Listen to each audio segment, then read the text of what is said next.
تو پہلی چیز پراپر علم. سمجھ میں آ رہی ہے بات کہ نہیں آ رہی؟ جب تک مفتی تقی عثمانی صاحب پر کتنے طنز کیے جاتے ہیں, سود خور مفتیوں کے فتوے کی کوئی حیثیت, تم خدا کے غضب کو دعوت دے رہے ہو یار. حضرت مفتی تقی عثمانی صاحب کے بارے میں جو 15 سال پہلے میرے پاس رپورٹ تھی, میزان بینک کو جائز کہہ کے بھی اس سے جو ملنے والا پروفٹ تھا وہ صدقہ کر دیا کرتے تھے احتیاطاً, کہ جائز ہے لیکن نہیں رکھنا, صدقہ کر دینا ہے. اب کا مجھے نہیں پتا بھائی, آپ ہم سے پوچھو ان کے تقوی کے حالات کیا ہیں, وہ کتنا پیسہ کتنے طریقوں سے کما سکتے تھے, نہیں کمایا انہوں نے. بس جو آدمی بیٹھا ہے افلاطون بنا ہوا, لمبی لمبی پھینکتا رہے گا بیٹھ کے, سود خور مفتی فلانا مفتی. سود سے بچایا ایک شخص نے, بچانے والے کو آپ سود خور کہہ رہے ہو.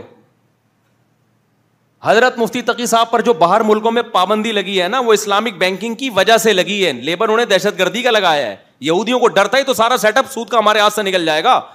امریکہ کو پتا ہے کہ یار اس کا سودی بینکنگ کا بیڑا غرق کر دیا مفتی تقی عثمانی صاحب نے, اور یہاں لوگ کیا کہہ رہے ہیں, سود کو کیا کر دیا, اسلام کا لیبل لگا کے حلال کر دیا. جب آپ کے پاس نالج نہیں ہے آپ چپ رہو, لیکن پاکستان میں چپ رہنا دنیا کا سب سے مشکل کام ہے.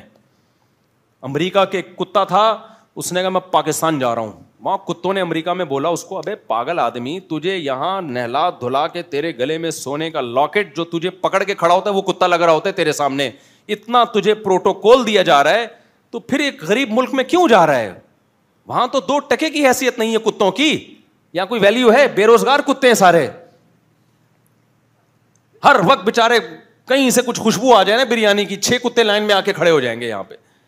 بے روزگار کتے ہیں. تمہیں یہاں ویکسین ٹائم پہ ہوتی ہے, تمہارے گلوں میں پٹے ہیں, تمہاری پورا وہ نادرا کا جیسے ان کا جو بھی نادرا ہوگا پورا ریکارڈ ہے تمہارا. کیوں جا رہے ہو پاکستان؟ کتے نے کہا یار ایک فیسلٹی یہاں امریکہ میں نہیں ہے. کیا کہتے ہیں وہ جو وہاں جو بھونکنے کی اجازت ہے نا وہ یہاں ہمیں نہیں ہے, وہاں بھونکنے پر کوئی پابندی نہیں ہے, تو یہاں لوگ بھونک رہے ہوتے ہیں. مفتی تقی صاحب معاذ اللہ سود خور ہیں, انہوں نے سود کو حلال کر دیا. مفتی تقی صاحب کا ایک ٹکے کا فائدہ نہیں ہے, اور یہ مفتی تقی صاحب کا اکیلے کا کام تھوڑی ہے. یہ تو پیچھے مفتی رشید احمد صاحب رحمۃ اللہ علیہ, علامہ یوسف بنوری رحمۃ اللہ علیہ, بڑے بڑے علماء, مفتی شفیع صاحب رحمۃ اللہ علیہ, اور ان علماء کی صحبت میں ہم نے وقت گزارا ہے, ان کا تقویٰ کو اپنی آنکھوں سے دیکھا ہے. شبہے کی بنیاد پر لاکھوں لاکھوں روپے صدقہ کرنے والے لوگ, ان کو آپ کہہ رہے ہو کہ سود خور بنے ہوئے, کروڑوں روپے لے کے جناب وہ حلال کر دیا انہوں نے. مفتی کا کام مفتی کو کرنے دو, اس کے کام میں ٹانگ بولو مت اڑاؤ. حضرت مفتی تقی عثمانی صاحب کا ایک بہت بڑے اسکالر سے ٹاکرا ہوا نا, وہ کافی اچھا کام کرنے دین کا, تو انہوں نے کچھ مسائل بتائے تھے غلط. حضرت مفتی تقی صاحب کی عادت نہیں ہے لوگوں کو اس طرح کھلے عام رسوا کرنے کی. انہوں نے بند کمرے میں ان کو سمجھایا کہ آپ جو کام کر رہے تھے اس کو فوکس کرتے. آپ نے جب سے فقہی مسائل میں ٹانگ اڑائی ہے نا, پھر مفتی صاحب نے ان سے چند سوالات پوچھے, حضرت مفتی صاحب نے, ان کے جواب نہیں آئے. فرمایا مفتی کے لیے یہ بیسک نالج ہے جو آپ کو معلوم نہیں ہے, اور آپ کیسے لوگوں کو فتویٰ دے رہے ہو. لیکن وہ سمجھدار تھے, انہوں نے کہا آج کے بعد میں یہ کام نہیں کروں گا. تو جو جس کا کام ہے میرے بھائی اسی کو ساجھے, اسی کو کرنے دو. ایک صاحب نے فتویٰ دے دیا کہ یہ لاشوں کا جو ہے نا پوسٹ مارٹم, جو لاوارث لاشوں کا کے آرگن استعمال کرنا جائز ہے. ایک مشہور اسکالر ہیں, نام لینے کی ضرورت نہیں, کیونکہ یہ لاوارث ہیں, ان کا کوئی باپ دادا ہے نہیں, تو ان کے آرگن استعمال کر سکتے ہیں بغیر پرمیشن کے بھی. خدا کے بندے, اسلام میں کوئی لاش لاوارث نہیں ہے. قرآن و حدیث سے پتہ چلتا ہے جو لاوارث لاش ہے تو محلے والے اس کے وارث ہیں, اس کی دیت دیں گے. وہ کسی جگہ سے لاش مل جائے نا, اسلام کا قانون تو ہے نہیں نا نافذ, تو اسلام کہتے ہیں اس کے باپ دادا کا پتہ نہیں چل رہا, یہ سارا محلہ اس کا باپ دادا ہی ہے, یہ تمہاری اولاد ہے, اور اس کے وارثوں کو تلاش کر کے تم دیت دو گے کہ تمہارے محلے میں قتل ہوا ہے, تم ذمہ دار ہو, دیت دو گے اس کو. تو جس کو یہ بیسک نالج پتہ نہیں ہے وہ کہہ رہے کہ لاوارث لاشوں پہ جائز ہے. بھائی اسلام میں سب سیم ہے, جس کی اولاد ہو وہ بھی, جس کی نہیں ہے. تو اگر جائز ہے تو پھر آپ اپنے باپ کی لاش کے آرگن دو, جا کے اپنی ماں کی لاش کو ڈاکٹروں کے حوالے کرو, کیونکہ لاوارث اور وارث میں اسلام میں کوئی فرق. بھائی احترام میں, میت کے احترام میں یہ نہیں دیکھا جائے گا اس کے وارث ہیں یا نہیں ہے, سیم پروسیس ہے, غسل, کفن, جنازہ اور قبر, اس میں کوئی فرق نہیں ہے. اگر کسی کا بیٹا نہیں مل رہا, باپ نہیں مل رہا, تو آپ اس بوڑھا ہے تو آپ اس کا بیٹا بن کے غسل کفن کر کے دفناؤ گے, ساری ذمہ داری کس پر ہوگی پھر؟ آپ پر ہوگی. تو اگر یہ جائز ہے, گردے پھیپھڑے کلیجے جو ڈاکٹر نکال کے لے جاتے ہیں, پھر اپنے باپ کے لیے بھی فتوا دو کہ میرے باپ کی لاش سے بھی نکالنا جائز ہے, میری ماں کی لاش سے بھی نکالنا جائز ہے. وہ اسکالر کہہ رہے نہیں ہمارے ماں باپ سے جائز نہیں ہے, لاوارث لاشوں سے جائز ہے. واہ واہ واہ واہ. جس بیچارے کا کوئی مل نہیں رہا اس کے گردے پھیپھڑے کلیجے لے جا کے کیا کر دو, ڈاکٹروں کے حوالے کر دو, اور تم اپنی ماں کو بڑے تقدس کی نگاہوں سے دیکھتے ہو, وہ جائز نہیں ہے. تو یہ چل رہا ہے مارکیٹ میں, سمجھتے ہو کہ نہیں سمجھتے؟ تو پہلی چیز ہے علم, بس بات کو سمیٹ رہا ہوں. پہلی چیز کیا ہے؟ وہ پراپر علم نہیں ہوگا, آپ کیا کرو گے؟ گمراہ. قرآن سے پتہ چلتا ہے عیسائیوں میں گمراہی کی ایک بہت بڑی وجہ علم نہ ہونا.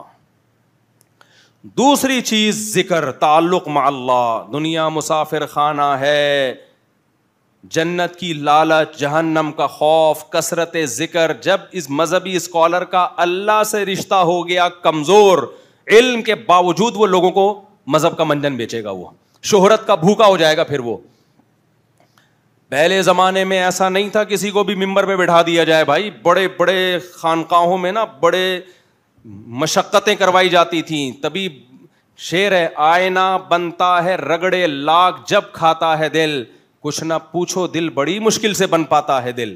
دل سے حسد, بغض, کینہ, دنیا کی محبت, شہرت کی محبت. بعض لوگ 4 آدمی ان کے ہاتھ پاؤں چومیں تو وہ اپنی اوقات بھول جاتے ہیں, شہرت کے بھوکے ہوتے ہیں, پیسوں کے بھوکے ہوتے ہیں. تو دل کو آئینے کی طرح چمکدار بنانے کے لیے رگڑے کھانے پڑتے ہیں. پہلے رگڑے کھانے کے پروسیس سے گزر کے اس قابل ہوتا ہے.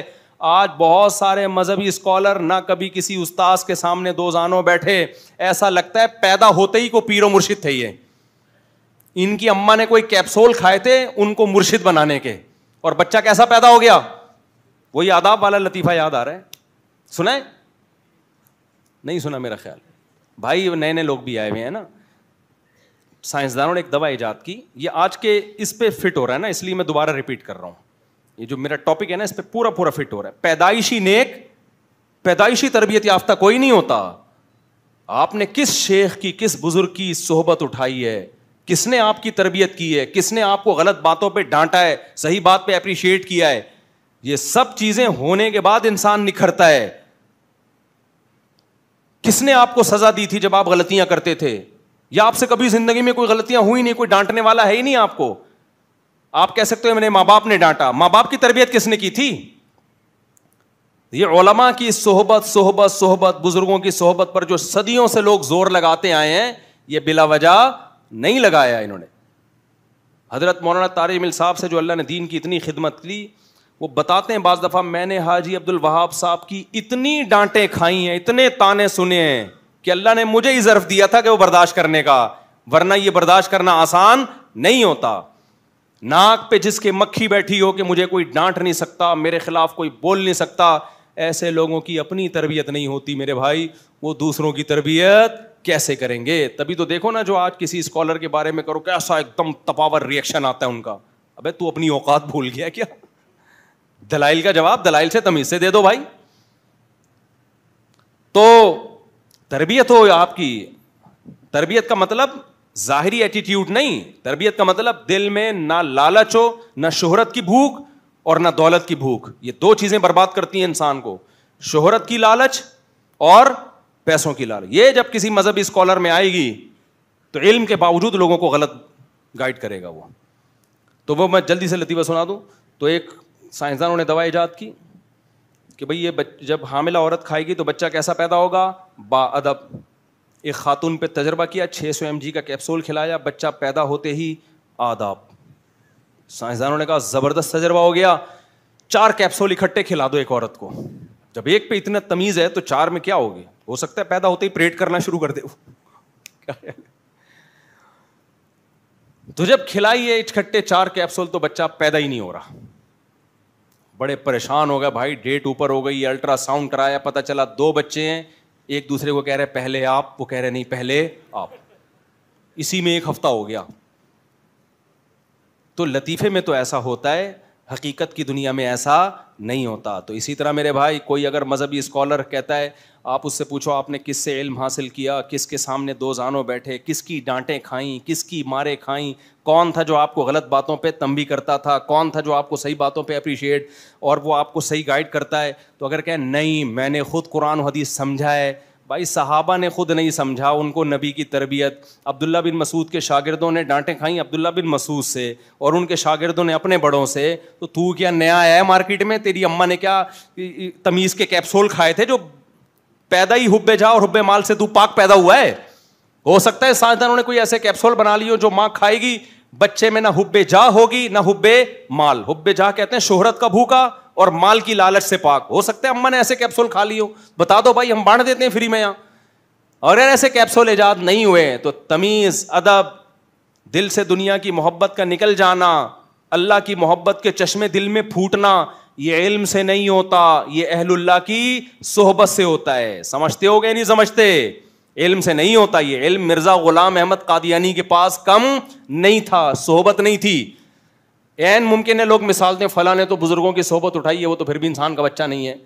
بھائی یہ پروسیس سے گزرنا ضروری ہے, اس کے بعد پھر انسان کی اپنی صلاحیت ہے. اتنا کافی نہیں ہے, خود بھی تو بننے کی کوشش کرے نا. بعض لوگ ساری زندگی اہل اللہ کی صحبت میں رہتے ہیں پھر بھی انسان کے بچے نہیں بنتے, اس لیے کہ وہ سیکھنے کی نیت سے رہتے ہی نہیں ہیں. صحیح سیکھنے کی نیت سے اہل اللہ کی صحبت کوئی اٹھائے گا. اہل اللہ سے میری مراد کیا ہے؟ جن کے دل میں خود بھی دنیا کی محبت نہ ہو, اللہ کی محبت سے ان کا دل بھرا ہوا ہو, اور وہ محبت ٹرانسفر کریں کہاں؟ پارسل کا ان کے پاس انتظام ہو. بعض دفعہ انسان اللہ والا ہوتا ہے, پارسل کا انتظام نہیں ہوتا, اس کی مجلس میں بیٹھ کے فائدہ نہیں ہوتا. تو ایسے اہل اللہ کی صحبت جس کے پاس اللہ کی محبت ٹرانسفر کرنے والی, ٹرانسفر یعنی پارسل کرنے کا انتظام ہو. برگر دکان سے خریدتے ہو, بعض دفعہ وہیں بیٹھ کے کھانا پڑتا ہے, وہ کہتے ہیں ہمارے پاس پارسل کا انتظام نہیں ہے. تو ایسے اہل اللہ کے پاس بیٹھنا جس میں خود تو بڑی نیک ہو, خود تو بہت نیک ہو, لیکن محبت پارسل نہ کر سکتا ہو, اس بزرگ کے پاس بیٹھنے کا فائدہ نہیں ہے.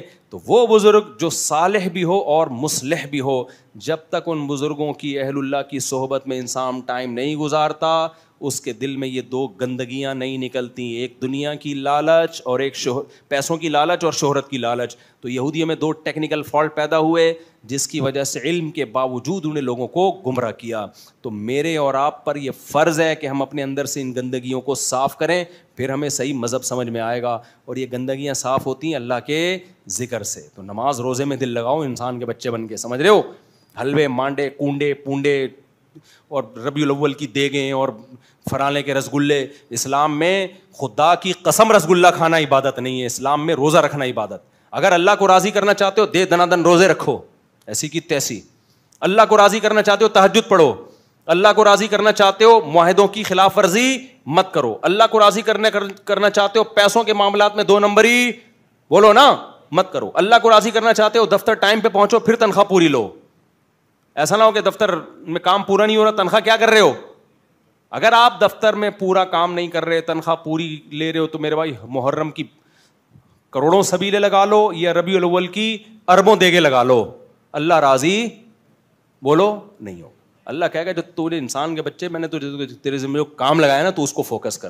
یہ سارے کام ہوئے جو قرآن جگہ جگہ بیان کرتا ہے. تعالوا اتل ما حرم ربکم علیکم, آؤ میں بتاتا ہوں تمہارا رب کن باتوں سے خوش ہوتا ہے کن سے ناراض ہوتا ہے.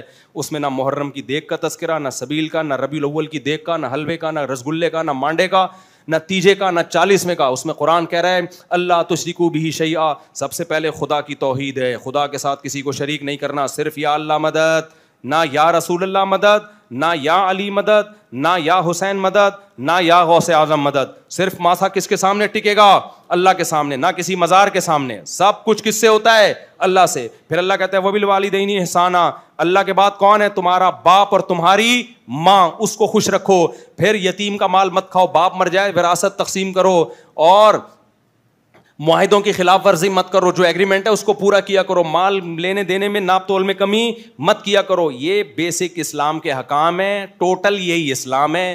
اس کے علاوہ سب ایڈیشن ہے, وہ میری اور آپ کی اپنی بنائی ہوئی ایڈیشن ہے. اور میں نے جو حدیث پڑھی تھی خطبے میں, جس نے اس دین میں کوئی 1 انچ چیز کا بھی اضافہ کیا نا, حدیث کے مفہوم بیان کر رہا ہوں, وہ مردود ہے. وہ کیا ہے؟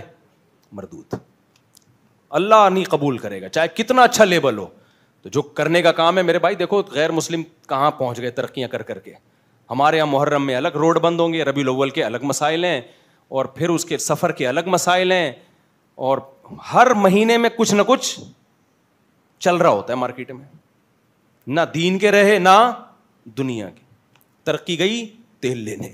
ٹھیک ہے، ایسی قوم کبھی بھی ترقی نہیں کر سکتی. تو بھول جاؤ ترقی ورقی کیا ہوتی ہے. اللہ